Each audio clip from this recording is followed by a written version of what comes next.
So let me speak to that for a minute, because I don't believe that, the genesis of this oligarchy or predator class control of this country is via JFK or via 9/11 or via the war on terror. I would argue, some people, people that have put out, for instance, the America's Secret Beginnings series, and you could talk about, royal bloodlines, secret societies, even Skull and Bones having an intricate part in the creation of the CIA post-World War II. In fact, that's documented in a Hollywood picture, The Good Shepherd, very briefly with Matt Damon and Robert De Niro. I think that you had a creeping national security state. And one of the best books on this, believe it or not, is Annie Jacobson's Area 51. Now, Annie Jacobson has also written about DARPA, Paperclip, which I think is another integral part in this. But it shows the inner battles, which to me is what is becoming the executive branch that is beyond the executive. What do I mean by that? I mean, they're not beholden to the president. They're in black operations. They get to classify everything. They don't answer to anybody. And there was a huge, huge battle between the traditional military, the army, and what would become the Central Intelligence Agency taking over that facility and making it a black site. And she does so many interviews. She has so much documentation. I just really believe that as that was going on post-World War II, guys like Eisenhower, who had been on the inside, been at those meetings at Bohemian Grove, and let's not dismiss Bohemian Grove. Remember, that's where they came up with the nuclear bomb project. That's where all that. We should occupy Bohemian Grove. I just want to get that out there just once while we're live. I'll grab my bathing suit. You know what? Let's go. I mean, now's the time, right? This is the first time since 1872 they didn't congregate there this summer, so maybe we got a shot to get in. My point being is that when you saw Eisenhower come out with his speech, I really do believe he was genuine in this. This is a guy who had seen the inside, had been around a lot of these guys, had come up through the military, and one of the most important things about that speech that gets overlooked is the spiritual aspect of it. He basically tells you, this scientific elite could control everything, but there's a spiritual aspect to this as well. And I think it is that human spirit that continues to try to warn people. There's no one perfect. I'm a hypocrite too. I'm not the greatest person. Obviously, we talked about some of the shortcomings of JFK. Not enough, by the way. Again, we could talk about Joe Kennedy being a bootlegger. We could talk about him being mafioso. That's almost been ingrained into popular culture and accepted now. What was the Steve Buscemi HBO series? You remember that, where he played Empire? Oh, Boardwalk, yeah. Boardwalk Empire. So, instead of Nookie Johnson, they fictionalized it, made it Nookie Thompson. They put Capone in there. They put, all these different mobsters, but they also put Joe Kennedy in the final 2 seasons. And they showed his bootlegging and his mafia connections. And, I think culturally, we've also come to accept gangsters and mafia as some kind of cool, prominent thing. We glorify the Al Pacino characters, whether they're Scarface or Michael Corleone. So, a lot of it, when we talk about psychological operations, I think is also conditioning the public on a subconscious level. But this is just the norm. Go with it. Roll with it. But I do agree with Jared. There isn't this line in the sand where we lost America, where we lost our freedom, where we lost everything. We've seen that rolling again and again and again forward. The problem is that now in 2020, we're at the point where the censorship is massive and almost instantaneous, okay? We don't have any really reprise on elections, which we're going to be talking with Pasta on my show later today as well. And now we're starting to see police globally, not just in the United States, come into people's homes and arrest them for speaking out and trying to organize against the system. Obviously, the lockdown system is what I'm talking about now because we have that in common with other nations. So, again, I'm not saying, hey, we were a democracy and everything was fair and there isn't a ruling oligarchy behind the scenes. And I don't even like to call them an oligarchy or elite because fuck them. I know what you are. You're a goddamn vicious fucking predator with your teeth fucking wide open, ready to chomp on my neck. And until we get to that, and some of these people are accountable, and when was the last time we had a high-level person in any type of large-scale business or government accountable? Epstein probably would have been one of the first, right, if he didn't, commit suicide twice in prison. But we don't have that, and I'm anxious to see what happens with Ghislaine Maxwell. But that's fallen out of the mainstream media, and right now, honestly, as a lot of you guys know, I'm dead focused on this Great Reset. The Great Resistance has to happen. I'm trying to organize December 10th. Let's go to Davos, baby. Let's get to Davos and blow. I'm not looking to blow anything up. I want to say that. No blowing. Listen, this is what we need to do. December 10th. I'm reaching out to everybody. I already contacted, some pretty big names and got some things back. I want us to occupy our local governments. What Idaho did a couple months back, or 3 or 4 months ago, when they stormed their local Senate, stormed their local Congress, and demanded answers. We don't just demand answers, we fucking stay. It's our house. We all can bring our own Wi-Fi hotspots. We can provide for that. Everybody who's working from home and remotely has a laptop or a Chromebook. Let's go. Until these lockdowns are over all throughout the country, that's our house. Okay? How many people are out of work and could take that time and do a rolling type Occupy style? And it's not the 1%. Again, it's not 1 out of 100. It's not your neighbor that owns a car dealership that's pulling the strings. It's 1 out of maybe 10,000 people, maybe 10,000 that are pulling the strings and completely unaccountable. So, I don't want to go too far off the topic, but I don't know that it's going to be possible to create the system that we think we have of a constitutional republic where all our voices are heard, because we haven't had that for so long, and we have to own up to it. Have we ever had it, by the way, guys? Because I think whatever we can use as a catalyst to just mobilize and galvanize people and get them out on the streets and protesting this stuff and resisting this agenda of the fourth industrial revolution, spearheaded by the most altruistic figures like Mark Zuckerberg and Klaus Schwab or whatever his name is. So it's over the summer, maybe the catalyst would have been George Floyd. Okay, go full send and take over the system, burn it down, resist everything. And then, now it might be with the lockdown. So I say with that as well. Okay, go full send. Let's just resist this in the best way we can, because we're out of time to find the perfect cause for us. We've been under the boot for as long as I can remember, dating back forever now. And it's time to just really stand up. And bro, even yesterday, I witnessed something that I think I couldn't see. I saw Trump supporters yelling at cops, and they were pissed off because it was an anti-lockdown protest, and the cops started lining up and they declared the assembly unlawful, and they started yelling at them and berating them. And I'm yes, guys, come on, lefties, come on, let's get it on this. Go full send. Make this post-partisan jump to just dismantle this global predator class and prevent the transhumanist agenda from being forced on all of us through its mechanisms of environmental degradation and digital colonialism and all that. Let's go. Yeah. I think that's that's great. And Gloria, I love when you get in there too as well. I think we've shown a great example of going and talking to people who might think differently than us on the other side, and get them to find common grounds, and your push for them to acknowledge WikiLeaks and Julian Assange has been great. I love that work you do out there when you do that. But it makes me question. It makes me think. Have we ever been we the people? You know what I'm saying?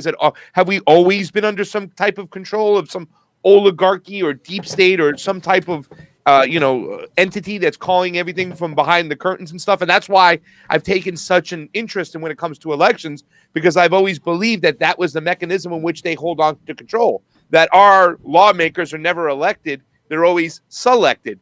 So that's why I've always broken into this whole election thing. How do they work? What's going on? Let's get a hold of this, and telling people, I talked to Dr. Shiva yesterday, on the local level, let's start getting a hold of these elections and proving how fugazi they are, so that we can actually put aside this oligarchy or these elites or whoever's running stuff and get people in there who's going to represent us, the little guys on the ground, and really do something for us. Because we've hit a point right now it's just mass chaos out there. I mean, 80% of all Americans are, under this austerity measures where 80% of them are living paycheck to paycheck, and it seems like there's such a consolidation of not wealth, but resources from the top, and there's nothing left down below. So I do often think about Kennedy. Was he one of those guys who was stepping outside the barrel and saying, you know what, screw you, I'm going to get rid of the CIA, I'm going to crush the mafia, I'm going to let the people, have control for once and for all, even though he didn't obtain that power himself that way. I often question that. Was he really kind of going out there and, his just wanting to destroy the CIA in its own, to get rid of it? It's just, it raises questions because like I said, here we are today. I don't know if Donald Trump, what part he plays in this whole thing, if he's just a great disruptor, but it just seems that the way the deep state or the establishment and everybody's going at him now, that he wasn't a guy who had a part to play, and he somehow slipped on in. It's just, I don't know. It's just very questioning right now. I don't even know what's up and what is down, and everything politically that's happened. So, yeah, I just question, have we ever been we the people, or have we always been under the rule of an oligarch? Oh, somebody's got to weigh in on that.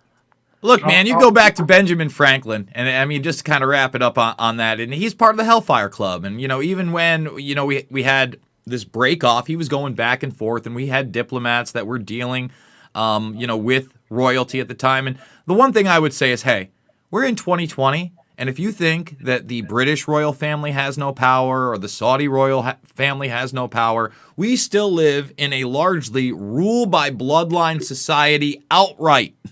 Outright. Right. It's in your fucking face. It's 2020. Right. I'm wearing a watch connected to my phone, connected to the sky that has LTE internet and can download a high definition file in 5 minutes. And we still got people being put in power because of who their fucking pappy is.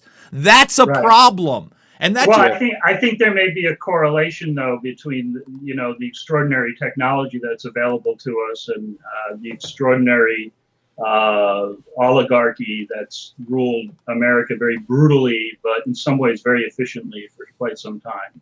So let's not forget. I would say that in answer to Craig's question, first of all, you have to account for the fact that until 1865, the most this country ever could have been was a republic with a slave with slavery. Much like the Roman Republic, because I think republics are easier to manage when you have a whole class of people that are treated as property, and you can basically, it creates a lot more stability for the elites because you can pit the situation of the slave class with the situation of the free but lower classes, and it allows you to maintain control in a republic without the danger that there's going to be some kind of populist revolt. After 1865, you have maybe a narrow period between the end of the Civil War and I would say, for rough purposes, I would say the creation of the central bank is probably the day you should date the establishment of the modern oligarchy. I mean, if you want to do it in earnest. So maybe there's a Lincoln, or was that post Lincoln? What do you mean post Lincoln? The bank, the one that was formed in like 1912. Okay, right. With the Jekyll Island. Federal Reserve. Our first central bank was Alexander Hamilton in 1796 or something like that. Yeah. No, I meant the federal. I'm sorry, I didn't mean the central bank. I meant the Federal Reserve. Yeah. I'm sorry, I misspoke there. I meant the Federal Reserve.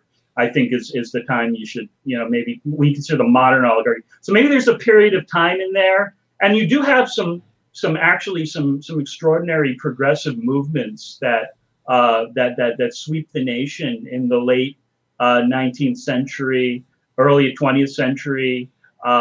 Prohibition is this very strange but democratic movement that sweeps people in churches and makes them want to like suddenly outlaw alcohol. I mean, how nutty is that, right?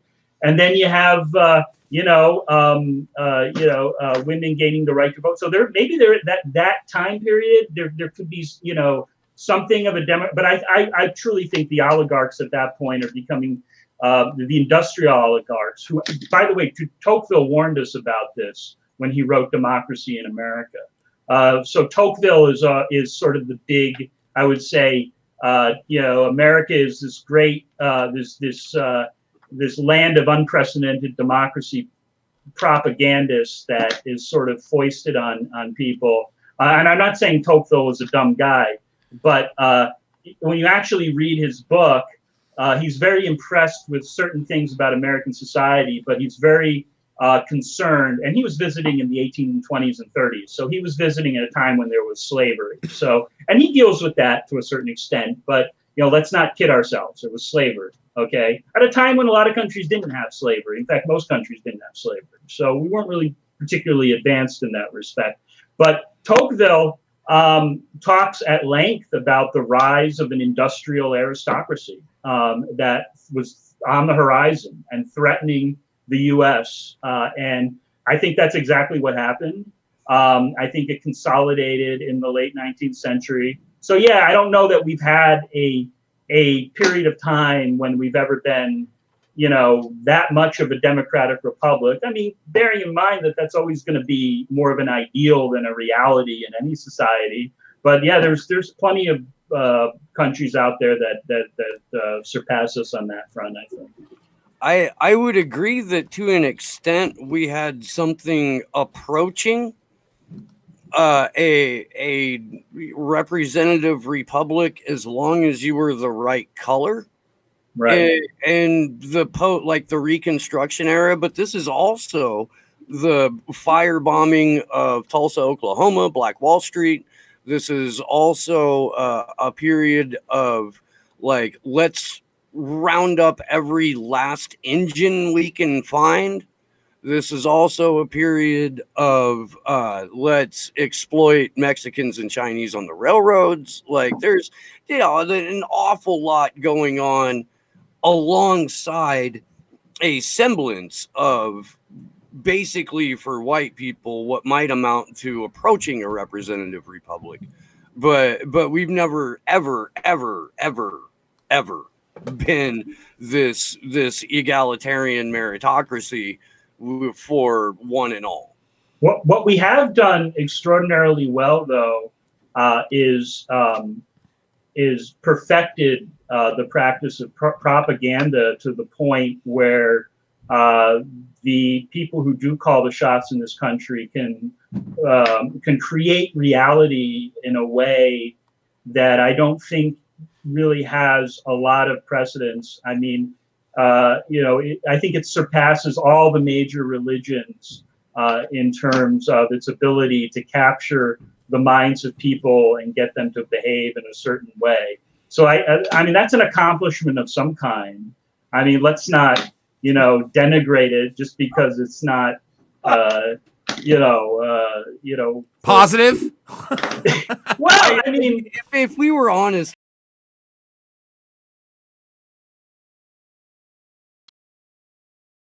Christianity takes a just distant second.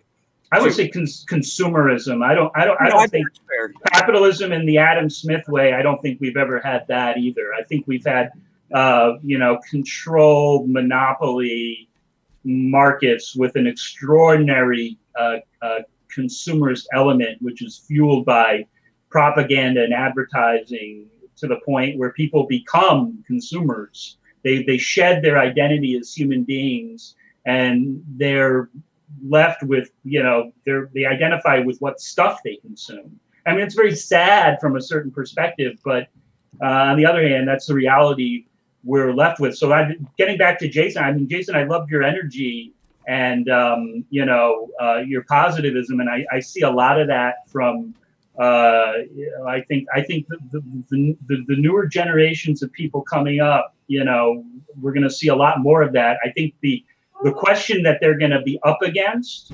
is how do we take people that are, have been shaped psychologically by these extraordinarily mechanisms of control in chemically, psychologically, what have you, to be consumers, to be passive consumers, whether of products or of information. How do you get them to be agents of change? I mean, that's, to me, that requires a whole reconstruction of the human being. I mean, it's not a project that, to me, seems very easy to accomplish. And I'd love for how people think, how people see that shaping out, if anyone has some thoughts on that. I mean, man, I've been at this game now even before, my documentary film got popular and people were checking that out. And even before I worked at InfoWars, I was the loud guy at the party playing beer pong, talking about these issues. And I don't see any other way to reach people in mass other than reaching out to other human beings, not on the internet level, but the family level, the friend level. I really think that we're going to have to, especially right now. I mean, this is one of the things I've been game planning in my head because I'm dead serious about this December 10th thing. Steve, thank you for giving me that date. But if we want it to be successful, we can't all be just fucking keyboard warriors and send out invitations on Instagram and over on Facebook and Twitter. No, I plan on creating leaflets that anybody can print off and that you can put in your own little section. It'll be editable. This is where we're going, what time, and handing them out to people. It's called a soapbox because people fucking stood on it and talked to other human beings. They didn't hide behind a selfie cam that they took 46 pictures and finally decided on one and said, hey, this is the one you need to look at, and this is the representation of me. We have to be more open and honest. I think one of the big problems is, like you just said, it's not like we've had an awake, active society for some time, and the things that are pushed by the media are often celebritard infotainment bullshit, right? You talked about consumerism. Oh, it's my haircut. Oh, it's my fucking Yeezys. Oh, he's wearing a Gucci shirt that cost fucking $135. None of that means shit. None of that means anything. It's our human interactions that are extremely important. And like you said, I don't know that we ever actually had a constitutional republic, but I would say this. The Constitution is really that perfectly imperfect document. Yeah, it's made by slave owners. Yeah, it's made by racists. Yeah, it's made by misogynists. Sure. But eventually, blacks are not 3/5 of a person. Eventually, women can vote. And it had that mechanism where you could fight against the system, you could use the Bill of Rights, and you could empower people. Now, that empowerment was not for large groups of people. Like you said, the coming up of the military-industrial complex, I would argue lobbying, modern-day lobbying becoming what it was and is today, where these people are unprosecutable. Companies are people, except for they don't go to jail. And, they can't be criminally prosecuted. They can only be found to, be economically liable. Those systems have to go away. I don't know that, again, we've ever had that constitutional republic. We've never had, talked about Hava earlier. That's all the way back pre-2005 before Jimmy Carter and James Baker came together and outwardly said, one person, one vote. ID cards, signature matching. If we're going to do these electronic voting machines, we need a paper receipt and we need to audit 1% to 2% of them randomly out of the gates before we even start to deter fraud. I've been playing that video again and again the last couple weeks with everything like this.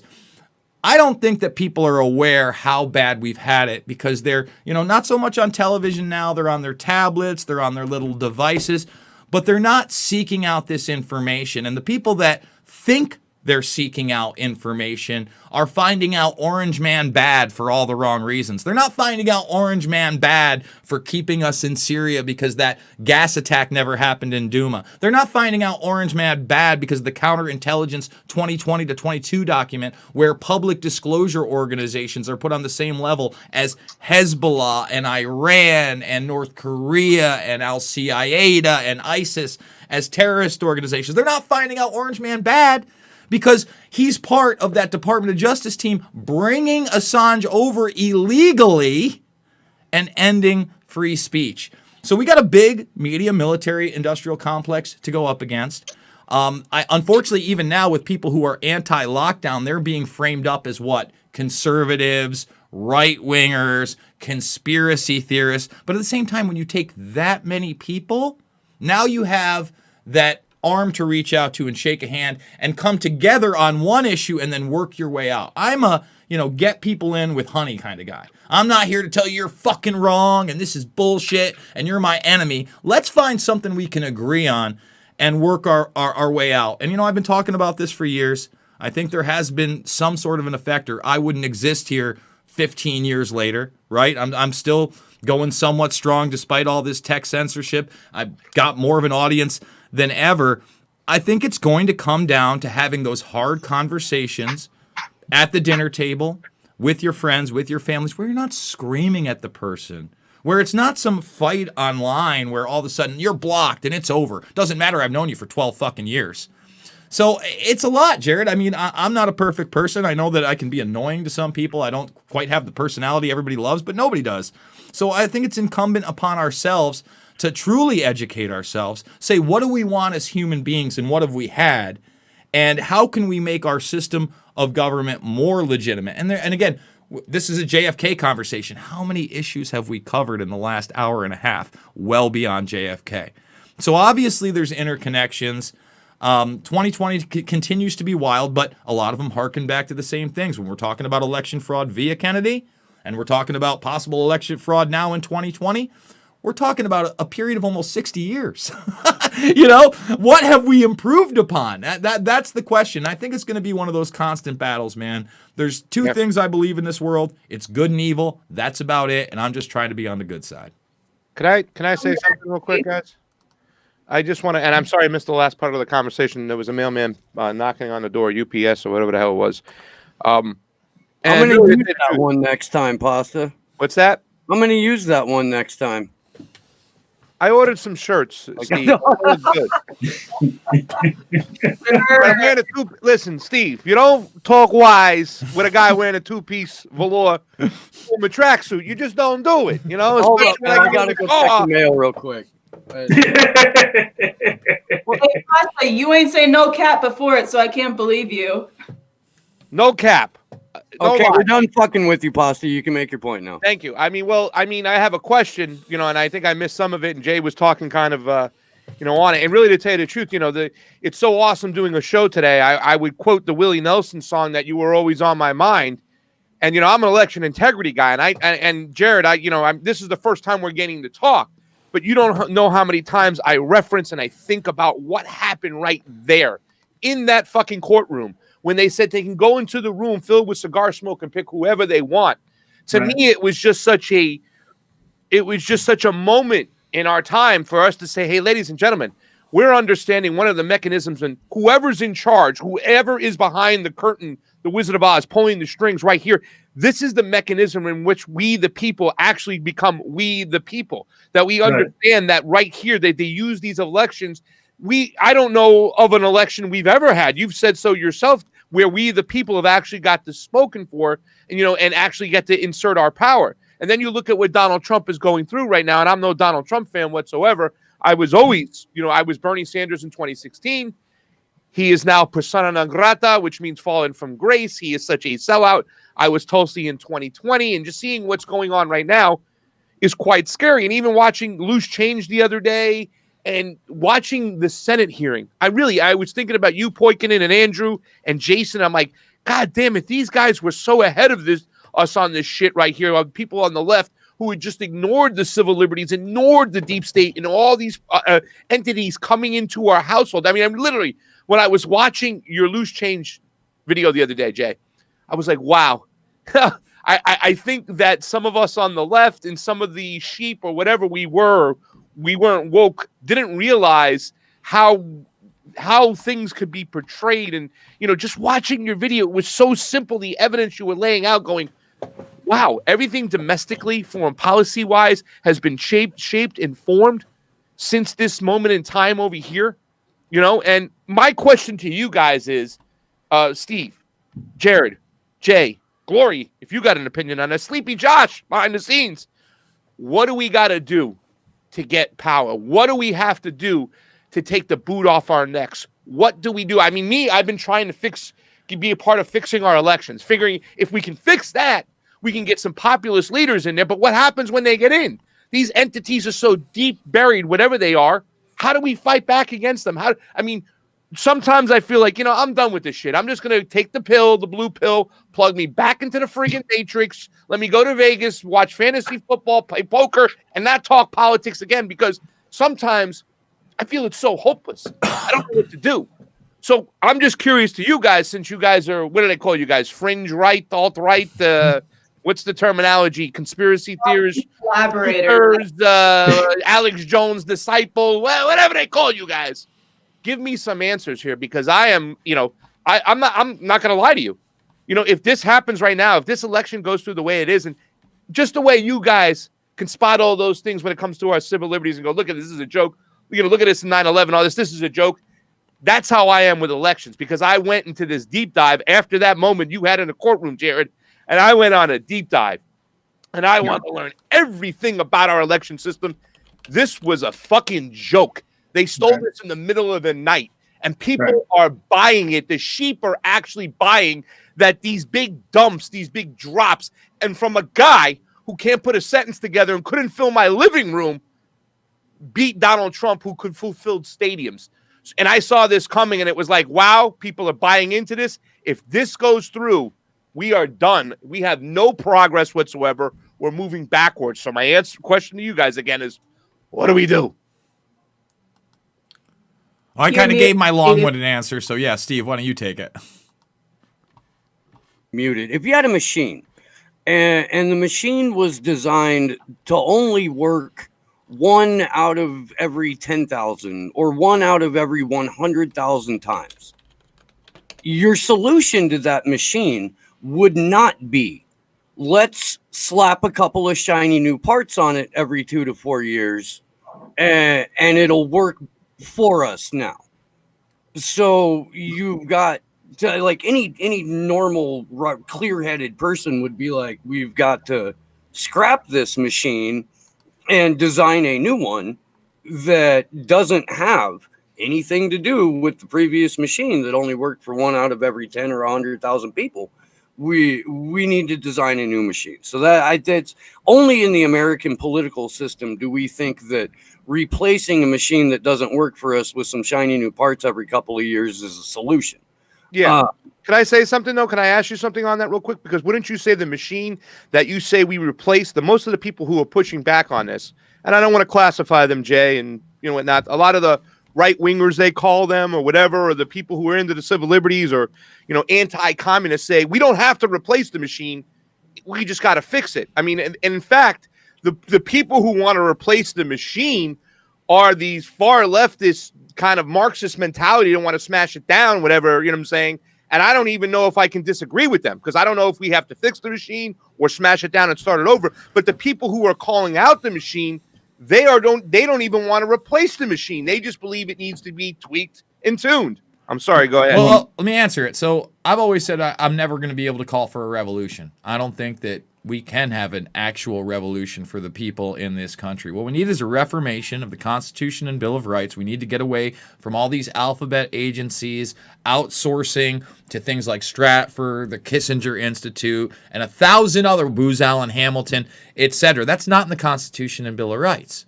We need to get rid of Homeland Security. We need to have an election integrity, one person. Now, that's not to say we can get rid of corruption. We can't. People are corrupt, so the system inherently has to absorb some portion of that corruptness. We are human beings. We are highly corruptible. Now, when I say reformationist, right, I'm saying constitutional law. This national security state, and again, we've had this argument now, when did we lose America? When did we really have what America's ideals were portrayed upon the people? I'm not sure that we ever did, right? And the Kennedy assassination may be an anecdote to that. So to me, we got to fight hard. We've got to tell people, this is why the Constitution and Bill of Rights and checks and balances existed. The judicial, the executive, the legislative. Not just for these internal political battles that are left versus right, conservative versus liberal, Democrat versus Republican, which are often scripted. I mean, if you're watching these big tech hearings, my stomach continues to turn. All I'm hearing is, why aren't you censoring this? You're censoring this. You need to censor this. They're They're giddy. They want more censorship. And so do And the the Republicans. want different. Half of them want them to censor different entities. There are rogue Republicans that do come out there. I'm sure you saw Holly's testimony, which was just amazing, which I want to ask you about later so you can explain it to me in Jason Burma's terms. But, I mean, there seems to be rogue pockets on the right, none on the left. We got nobody left on the left. Tulsi's out the door, and you got the fraud squad pushing for more censorship with all these goons on the left. I'm sorry for interrupting. No, Jay. I'm in agreement with you. I mean, it's kind of, again, hard not to be sympathetic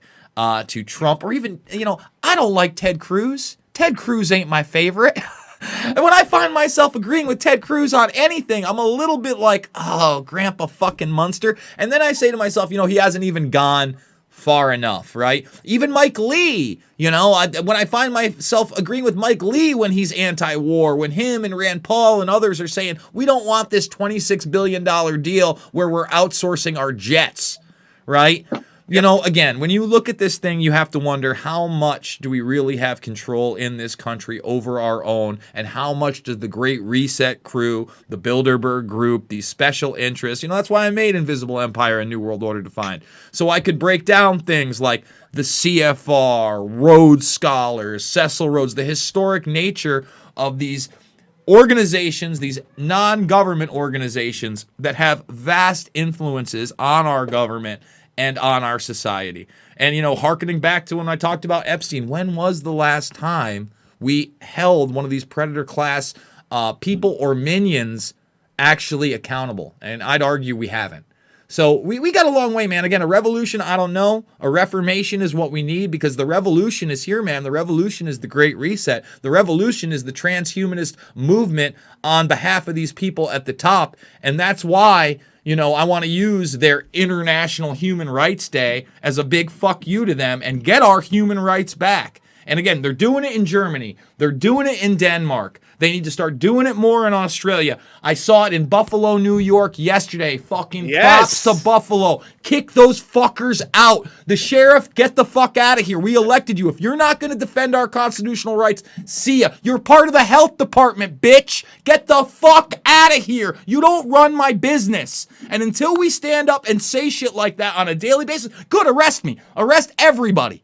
Because that's what you're going to have to continue to do to oppress us, and we have to make it visual. The civil rights movement in this country was only successful when they saw black people being attacked by dogs and hit with high-powered fire hoses. And if I got to be that guy to take a fucking beanbag to the chest or a goddamn pepper spray ball to the eye, I will. I will, because no one else seems to be fucking stepping up to do it. We got to do it. We're on the ground media. I'm sorry to interrupt you. I fucking love your energy, Jason. But that's where on the ground media becomes so important, where you need people documenting the police response to these things. Like, you need to see those stupid little cunt trucks in Berlin, like water spraying a crowd of 1,000 protesters. Like, you need to be able to see that stuff, because that's what makes people uncomfortable, and that's what moves them to act. You're not going to get anything done if people are uncomfortable, if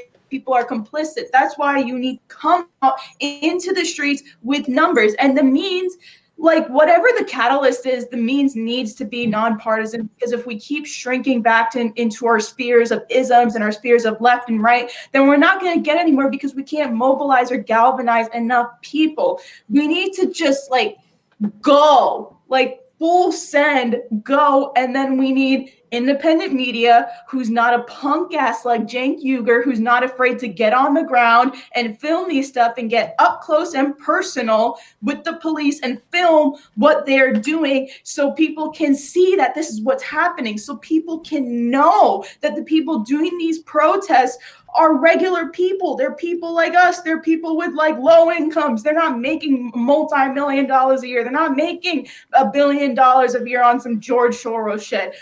People need to get out. They need to see. They just need to be We need to be like connected with each other in a more organic way. And thanks to Gavin McFuck-ass here in California, you can literally just socialize with people and be rebelling against the state. Like, that's how draconian this all is. The CDC recommends that we don't see our families for Thanksgiving. No, send a fuck you to the state and go see your family for Thanksgiving, because like that's the point that we're at. We're just being with people and connecting with people and then getting out and just like screaming at these people and like disrupting shit can be a change. And like the more draconian it gets, the more noise we need to be making, because every single day oligarchs in the predator class are getting more and more apparent about the agenda they're forcing on us. They're already like giving out stakes to mine the ocean.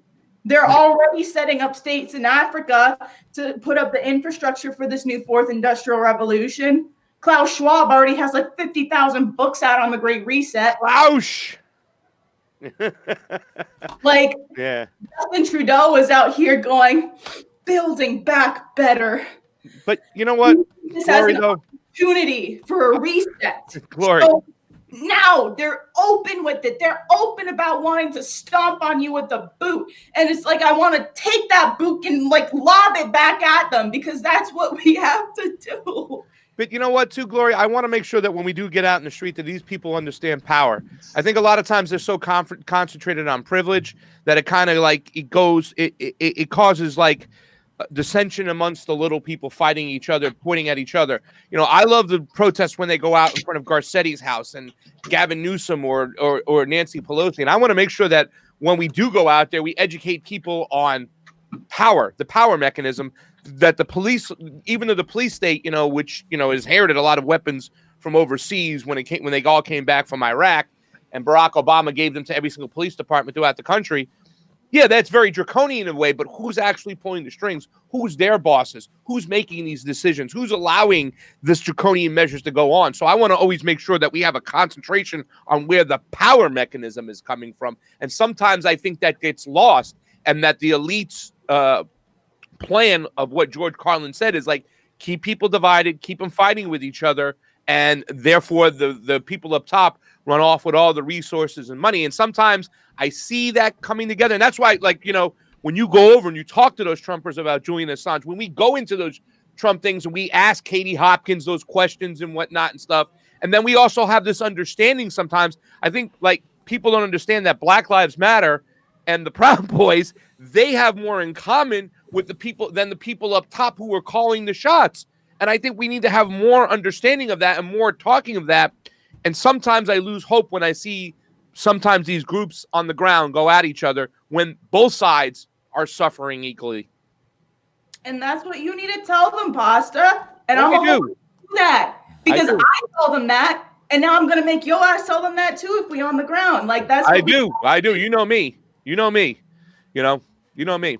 So I want to hear Jared Beck's solution to fixing the entire world. yeah, J Beck. Come on, Jared. How do we fix this shit? Well, here's the thing. First thing I would say is this. None of us working by ourselves or even working together among us on the ideas we have are going to fix the world. The only person that any of us can fix is ourselves. Okay, so the first thing I would say is that let's be very kind to ourselves in these times. All right, let's recognize that the people of this country, including all of us sitting here today on this very fantastic show, and I want to thank Steve for putting this together, because I think this has been a very valuable and extraordinary conversation, and I really think having more conversations like this is part of the solution, if there is a solution. But let's be kind to ourselves, and let's recognize that we're all the victims in a big way of a very powerful, concerted series of psychological operations that have been targeted at breaking our spirit, and I would say breaking the identity of the American people. And I think we're seeing the fallout from that in our families, on the streets, in our interpersonal relationships. As long as we are tuned into the media for our understanding of reality, we are going to be prone to this, vulnerable to this strategy of divide and conquer. And we're never going to get anywhere.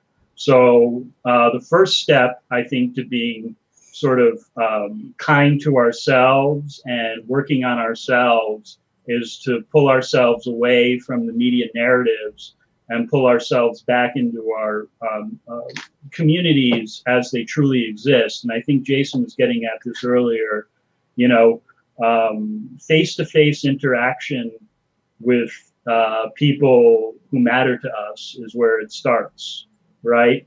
And those are very difficult conversations to have now. In fact, from my perspective and my own experiences, they're impossible conversations to have because the level of manipulation and brainwashing has been so high that, let's face it, a lot of people that we know and, maybe people that we've loved and looked up to or thought highly of our whole lives or very close to, they don't know their ass from a hole in the ground, okay? Because they're still hooked into the media, okay? They're still hooked into the, the blue-red wrestling match that goes on and basically determines how we consider reality.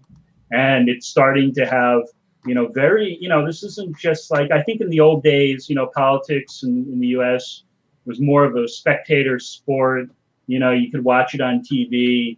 You could get excited about these fake elections and maybe have like conversations over the water cooler, and that maybe was the end of it. But now, we're having our Thanksgivings are being disrupted. How much more of an assault on American identity can you get than actually targeting the American holiday where we're all supposed to get together? The Pilgrims were supposed to be getting together, the Native Americans, and breaking bread and, finding common ground. This is a very direct psychological assault on American identity. So if there is a solution, I think it has to come not, Steve used the analogy of a machine that's broken. I think it's actually even prior to that. I think American identity is broken. Okay, we have to reconstitute American identity in this country. And that starts by, that can only start in one way, and that's reestablishing ties to the people in our communities, face to face, starting with our own families and friends. And, it's not easy. Like, I have people that have totally cut me off without telling me why. And I'm pretty sure it's because I'm outspoken about things that are going on, and it makes them feel uncomfortable and they don't want to be associated with me because they feel it'll be detrimental to whatever job they have or, public image. And, that really hurts.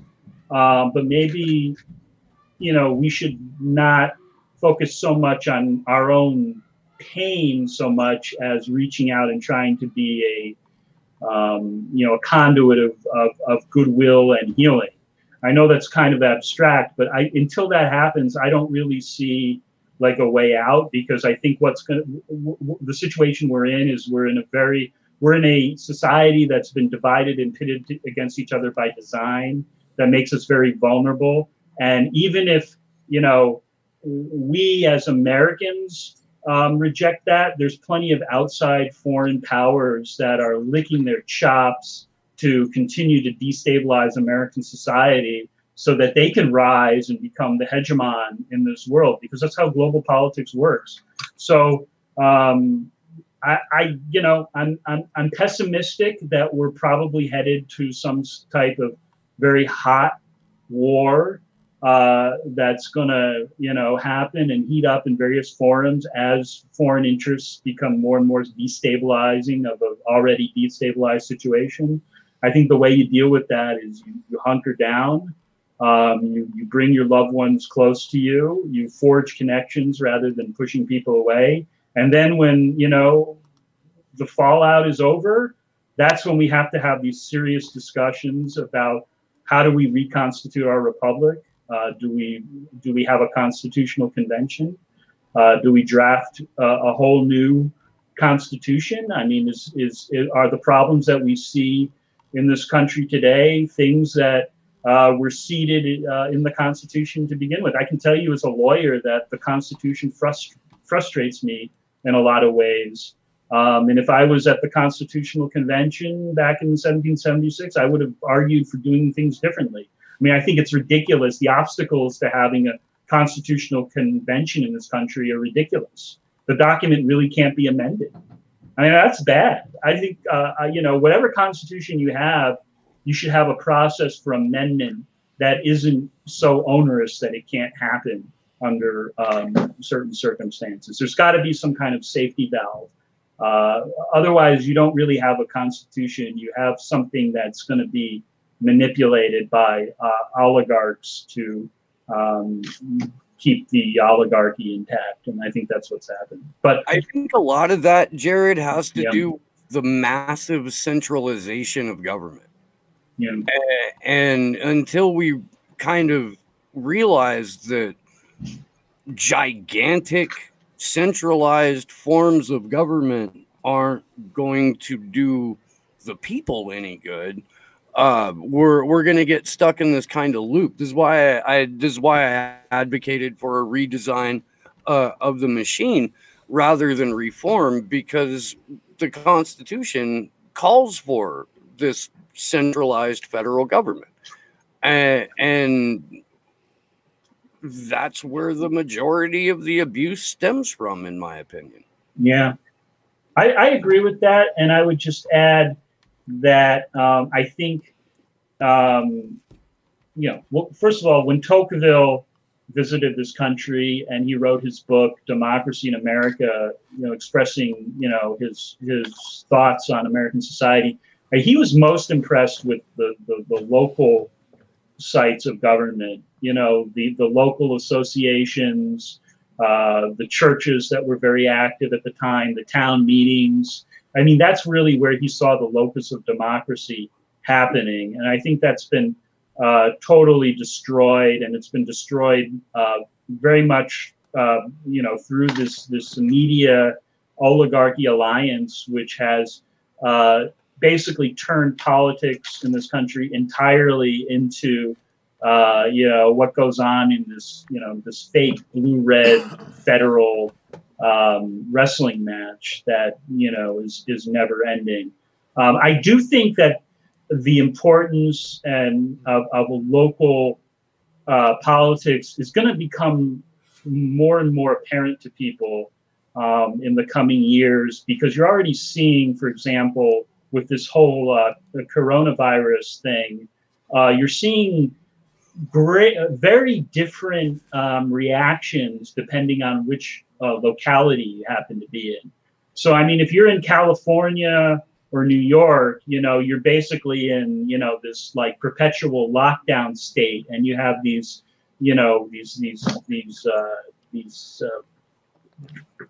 people like Cuomo and Newsom who are like flexing their bureaucratic muscle and locking everyone up and canceling Thanksgiving and what have you. I mean, down here in the swamp, I mean, things are a little different for us. I mean, our kids are going to school. You walk around Florida, you don't see people, wearing face masks so much anymore. They're really not into like the corona thing as much as it seems like people in other parts of the country are. The governor DeSantis came out very strongly recently and said he's absolutely not in favor of another lockdown in Florida.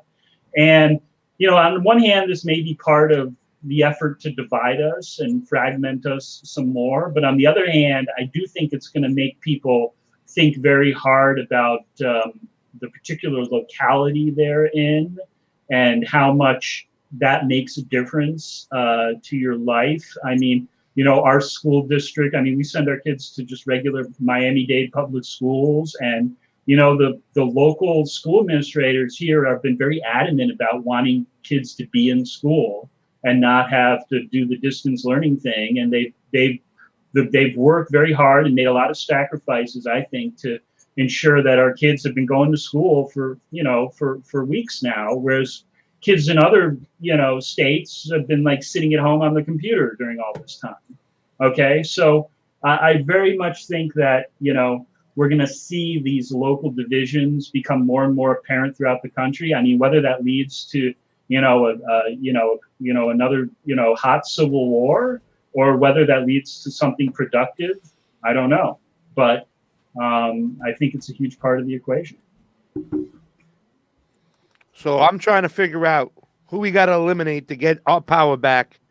And Jared Beck says, go and hug your children. Hey, come on, Jared. Who do I got to get rid of over here? I'm with Jared Beck, because at the end of the day, there's always going to be someone.